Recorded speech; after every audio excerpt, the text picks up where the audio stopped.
Welcome to Inspired Living Medical. Here is what to expect when meeting with one of our clinicians virtually. First, they will call you at your assigned time and ask you to open a web browser like Google, Firefox, or Chrome. Type in the address www.zoom.us. Again, that's www.zoom.us. At the top right of your screen, click on Join Meeting. It will then bring you to a page where it gives you different options to join. You just enter the meeting ID number the clinician will give you by telephone at the very top of that page where it says Meeting ID and press Join. It will then ask if you want to join with video. Click on that button to join. It will then say that the host will let you in soon. Please allow for up to 10 minutes before contacting the office if your clinician is not on. It will then prompt you by saying, to hear others, join audio. Please select the Wi-Fi or cellular data option. Then you're in. Congratulations on joining your Zoom meeting.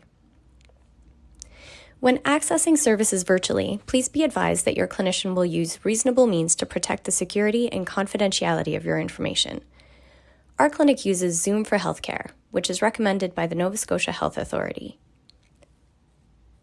Please ensure you are in a private place where you can speak openly and freely at the time of your appointment. Also, please note that the Zoom appointment may not be recorded unless both parties are in agreement. Despite all of these precautions, clinicians cannot guarantee the security and confidentiality of electronic communications. Therefore, it's important that you understand the possible risks associated with this form of care, so you can make an informed decision about what's best for you and your circumstances. These risks include, but are not limited to, employers and online services may have a legal right to inspect and keep electronic communications that pass through their system. Electronic communications can be forwarded, intercepted, circulated, stored, or even changed without the knowledge or permission of the clinician or the patient.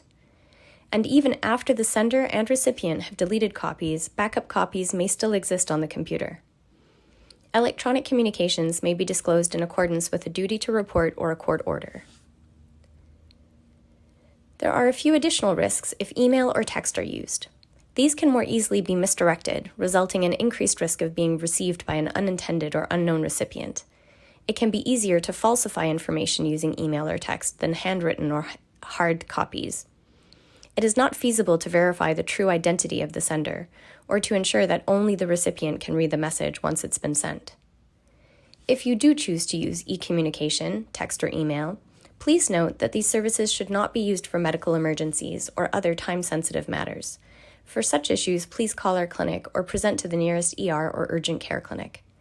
If you have not received a response within a reasonable time period to your query, it is your responsibility to follow up. Electronic communications may be printed or transcribed in full and may be made part of your medical record. The clinician may forward electronic communications to staff and those involved in the delivery and administration of your care, such as the referring physician or nurse practitioner. You can inform your clinician of any types of information you do not want sent through e-communication, and you can add or modify your preferences at any time by notifying the clinician in writing. You may withdraw your consent for electronic communication at any time. The clinician is not responsible for information loss due to the technical failures associated with your own software or internet service provider. Finally, if using virtual services or e-communication, we recommend you limit or avoid using an employer's or other third party's computer. Avoid using publicly available networks such as those in coffee shops or the library. And please inform the clinic of any changes in your contact information, such as your email address or mobile phone number, as soon as possible.